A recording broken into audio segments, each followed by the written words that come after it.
task-based syllabuses. Since, we are talking about, goals, content, and sequencing, and then we are talking about some of the frameworks which can be used or applied for the progression of units of a course. Yeah, so we've already discussed about skills, sub-skills, discourse, strategies. Now we're going to see task-based syllabus as a sort of unit of progression, and how we can incorporate, and if it's already been incorporated in a language curriculum course, how we can analyze it. Right. Well, obviously, while making decisions about dividing the course into its units, I mean the contents of the course into units, and sequencing the units, we need to make important decisions. And these decisions, can help us select appropriate and useful language learning materials, right? And if we are going to make decisions to base, the units of progression on the notion of task-based language teaching, then we need to ensure that to what extent the use of tasks give coverage to various elements of language learning. For example, the use of tasks give coverage to the 4 skills: listening, speaking, reading, and writing.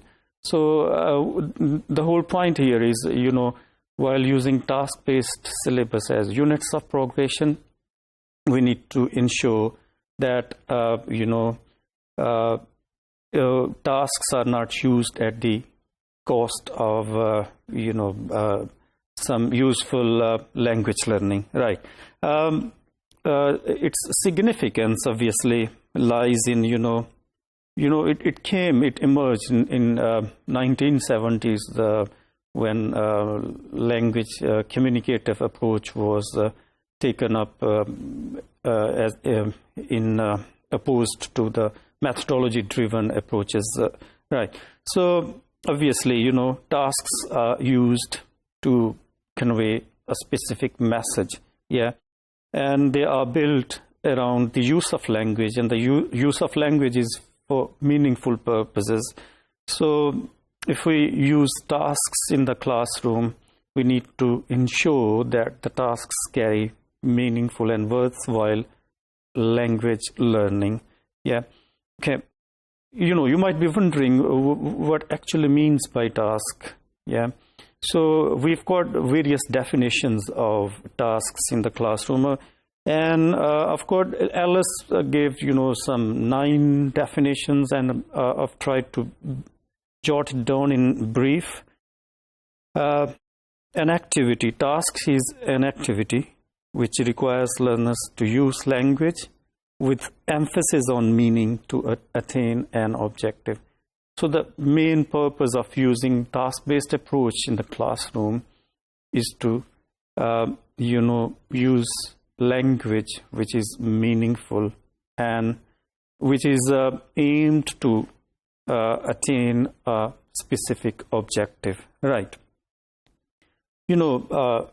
And we need to ensure, while basing the units of progression on task-based materials, we need to ensure a few elements. These elements are, do the use of tasks engage learners' interest? Yeah. And then, is the primary focus of the tasks on the completion of the tasks or on their meaning? Yeah.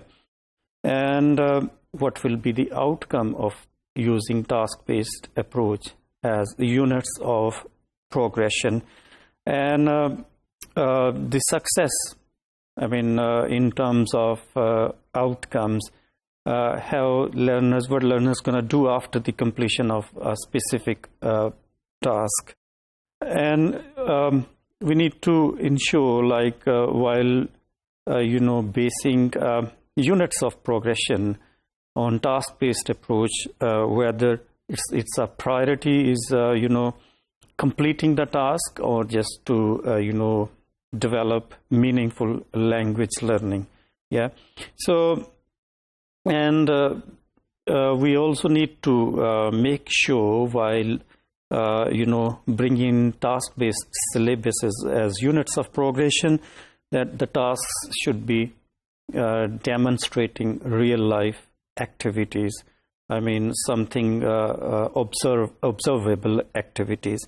So, in brief, task-based syllabuses can be taken as an approach for basing the units of progression of a language course. And while making decisions about units of progression, whether it's ideas, whether it's a discourse, whether the units are based on skills, sub-skills, or strategies, we need to ensure that we make appropriate decisions. I mean, when I say appropriate, I mean to say here we don't give we give sort of appropriate coverage to the all elements of language learning. For example, if we are teaching vocabulary, so we need to give coverage to the lexical items and their frequency.